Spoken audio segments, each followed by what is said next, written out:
Kabajamtoota daawwattoota keenya akkam jirtu addaamudha.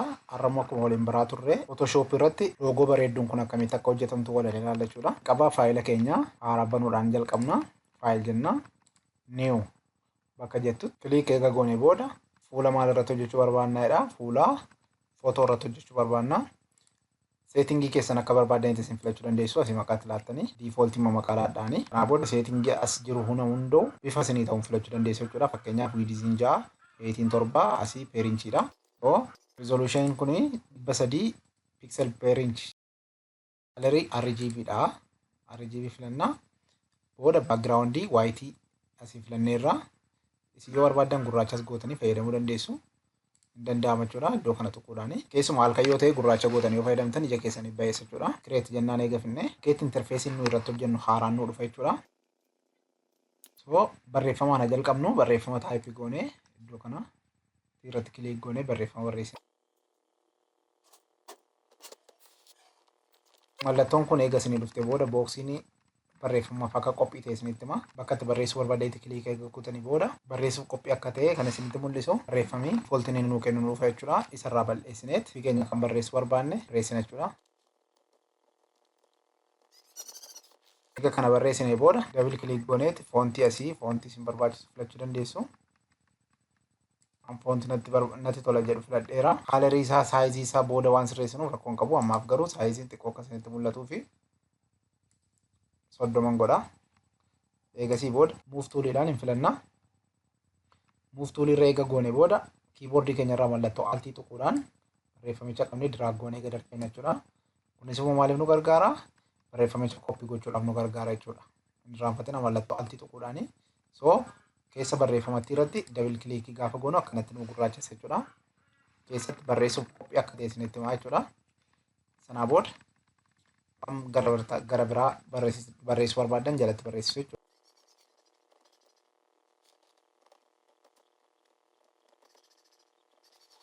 Waan an barreessuu barbaade barreesse jechuudhaani. Egaa sanaa booda double kiliikii eega gootanii booda isa kana ammoo jijjiiruudhaaf asirra goona. Saayizii barreeffama kanaa xiqqoo haa xiqqeessinu.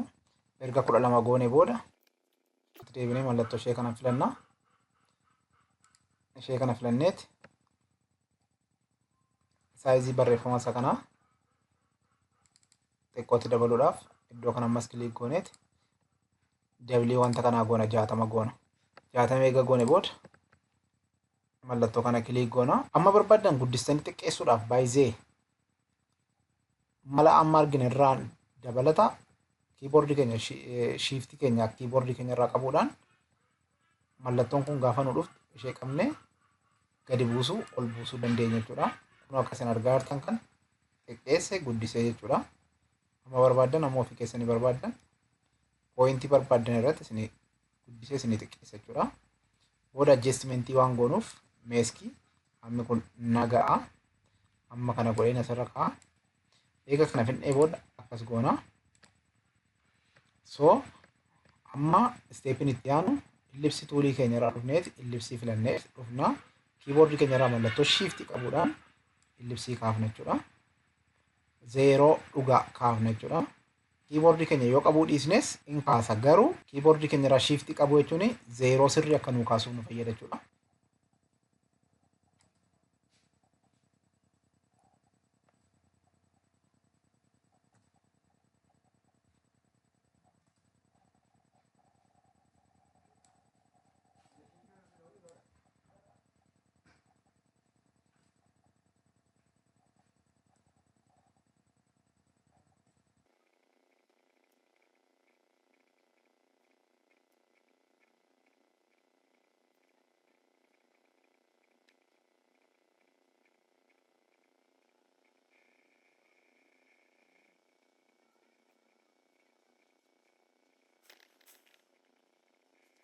Erga goone booda muuf tuulii keenya filanna.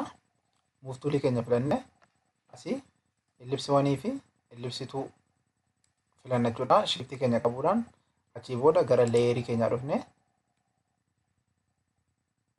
combine shape kan jedhu kana subtract from shape kan jedhu kana filanna jechuudha.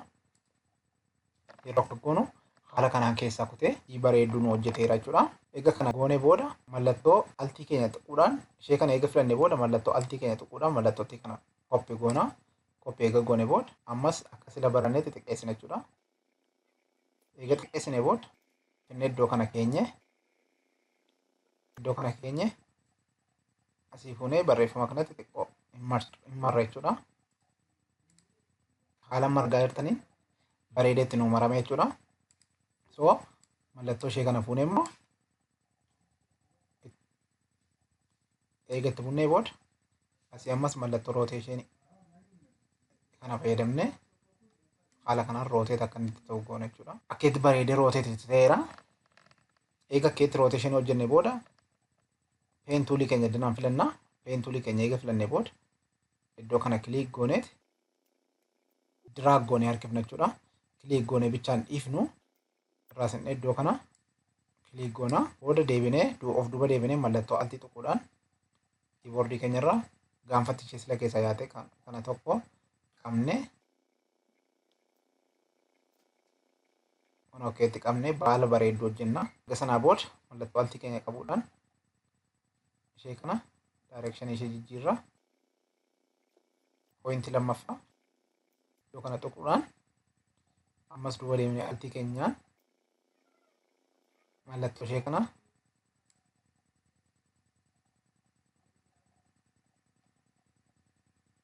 galchina jechuudha.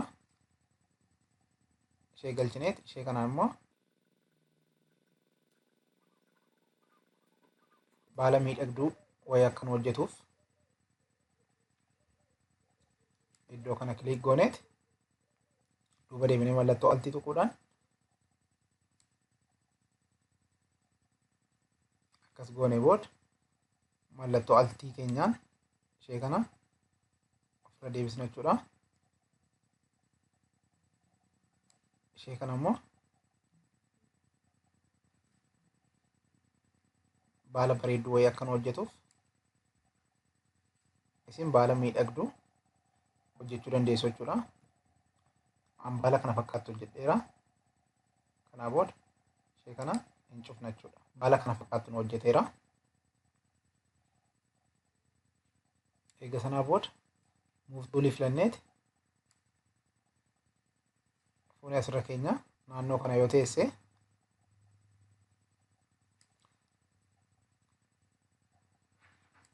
koppii ishee kanaa immoo fuunee mallattoo altii kiiboordii keenya irraa qabuudhaan jechuudha. So erga keetti koppii goone booda mallattoo ishee kana fuunee image jenna transform path jenneet flip to vertical jenna jechuudha. Eega vertikaalii flip goone booda hin zoorsisna. Haala kanaan eega zooree booda fuunee dhufne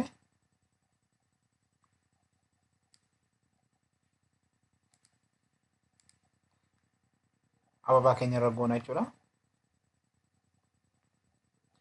Xiqqoo ishee saayizii ishee gadi buusuudhaaf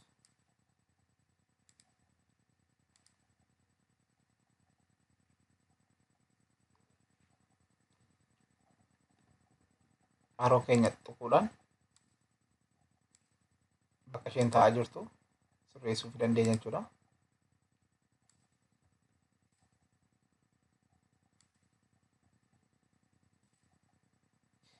Eega keetti sirreessinee booda mallattoo altii keenya tuquudhaan ishee kana koppii goona.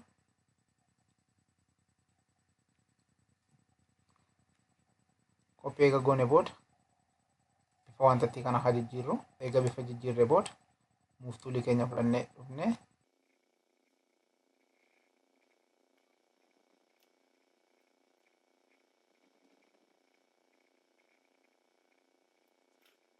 taargeetiin hojjedha yoo jettanii zoom gootu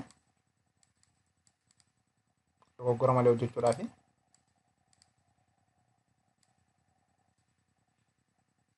akkasii zoom gootanii yoo ofitti buttanii isinii qajeela jechuudha.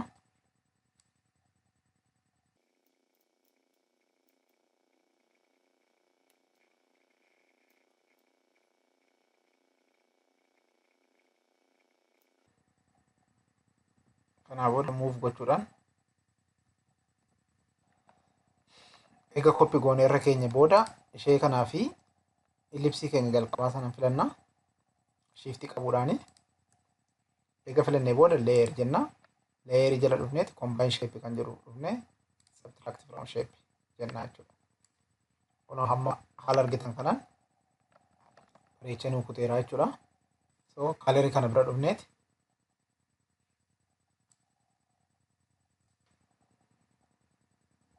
leeyerii keenya irra dhufnee asii sheepiiwwanii keenya eega filannee booda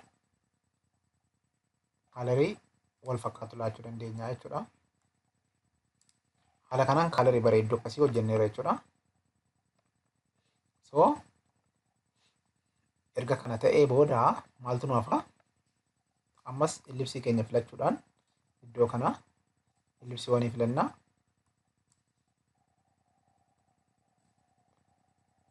Zeeroo xiqqoo eega kaasnee booda mallattoo shiftii keenyaa qabuudhaan zeerootti xiqqoon xiqqeessinaa. Eega kaasnee booda finnee iddoo kana keenya jechuudha. Haroo keessaniin asiif achi bubbuttanii sirreessuu dandeessu jechuudha. So kana fakkaata. Kanaaf kalerii kana halaannu.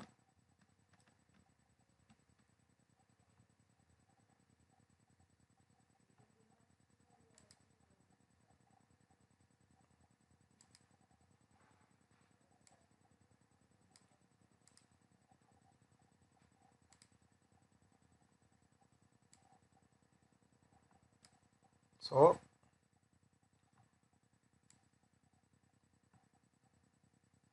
meeqa haala ishee kana ammas ishee kana shiftii keenya qabuudhaan ammas ishee kana qabnee maal goonaa leeyerii tokkotti deebisna.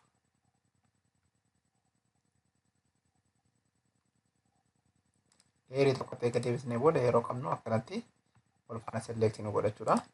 Kun maaliif nu fayyada? Waan hojjennu hundumaa akka nu hin jeeqneef nu fayyada jechuudha.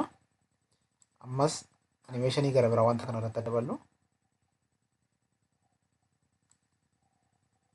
mallattoo zuumii iddoo kana filachuudhaan zuum out goone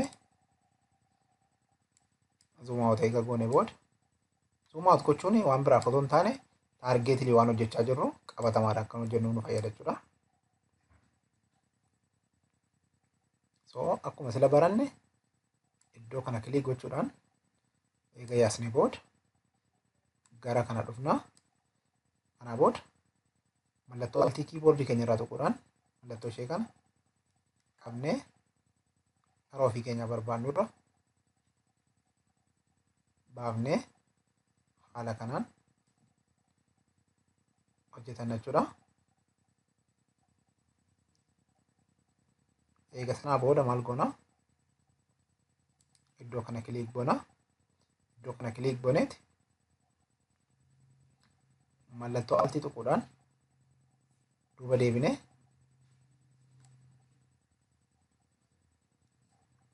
ishee kana deebisnaa. Ishee kana immoo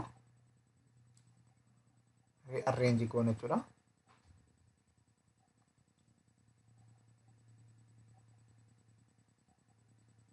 Akkuma argaa jirtan kana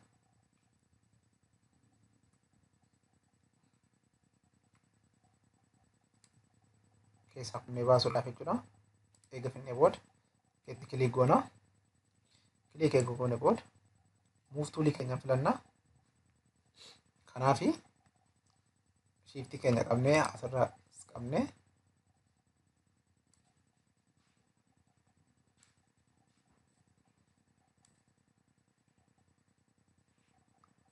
lamaan kana eega filannee booda edit jennaa.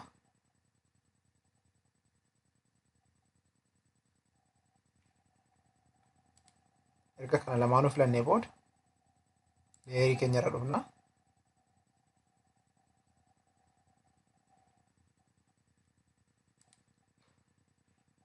Erga lachuu filannee booda akkuma silaadhaa akkuma sila baraa turre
mallattoo kontiroolii keenya qabuudhaan adii walitti filannaa. Kanaa booda leeyerii jala dhufne combine shape jenna. Subtract from layer jenna jechuudha. Akkuma argitan keessaa kutee nuu gateera jechuudha. Ammas akkuma kanaaf hojjenne isa kanaafis hojjechuun nurra jira waan ta'eef maal goona of eeggannoodhaan zoom gooneet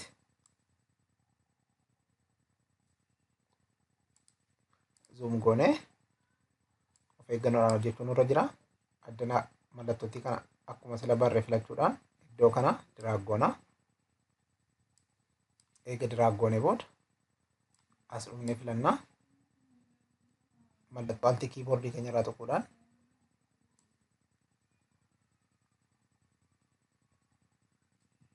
as dhufnaa. Ishee kana immoo hin deebisnaa. Akka kanatti hin cufnaa. Iddoo kana dhufnee mallattoo alti kiiboordii keenya irraa tuquudhaan duuba deebine kan ishee kanaa hojjenna jechuudha.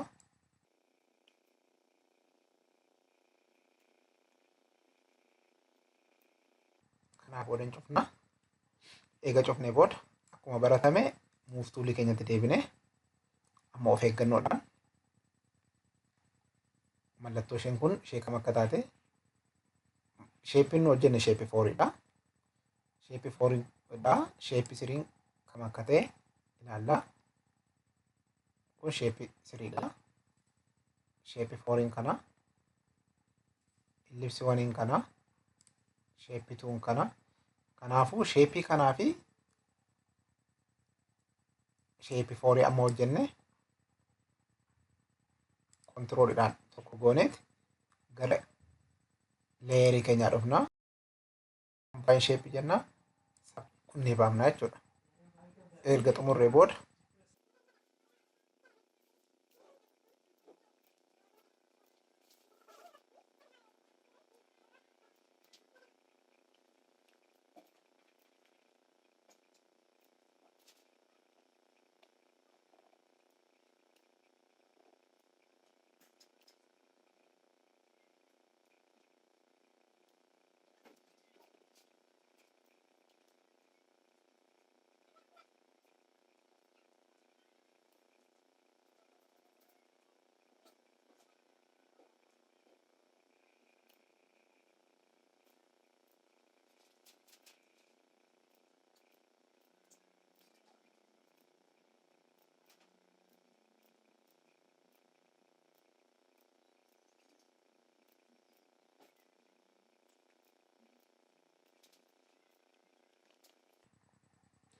kaalerii filachaa jirra.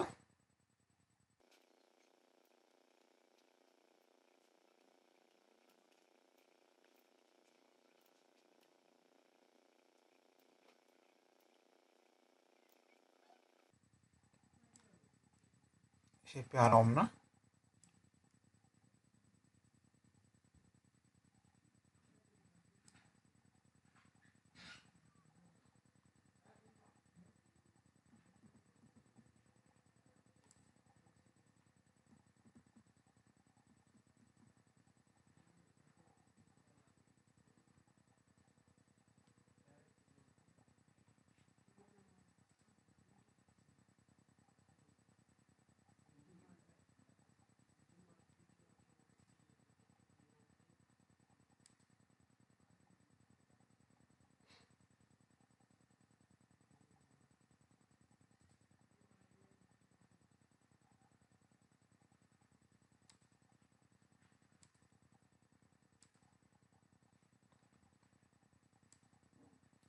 Mas rectangle gara biraa uumuudhaan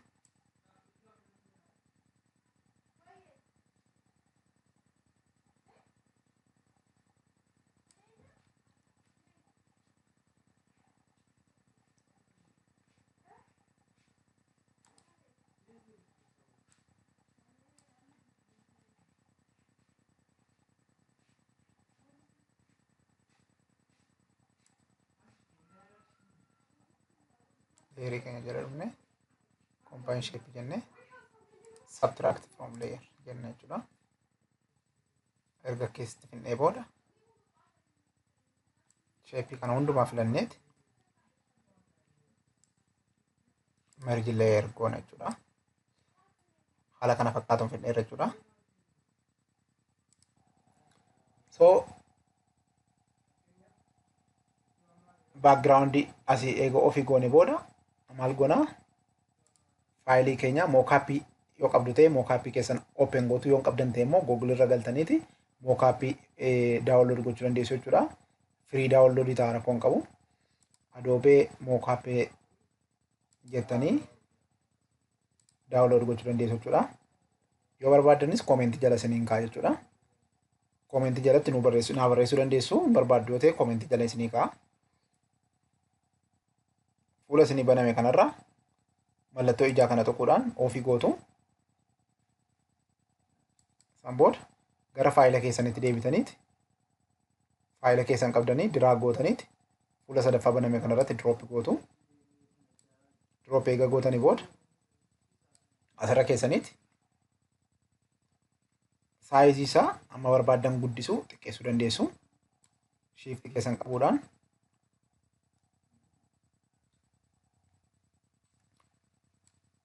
kun akkasitti amma barbaaddan guddistanii amma barbaaddan xiqqeessuu ni dandeessu jechuudha.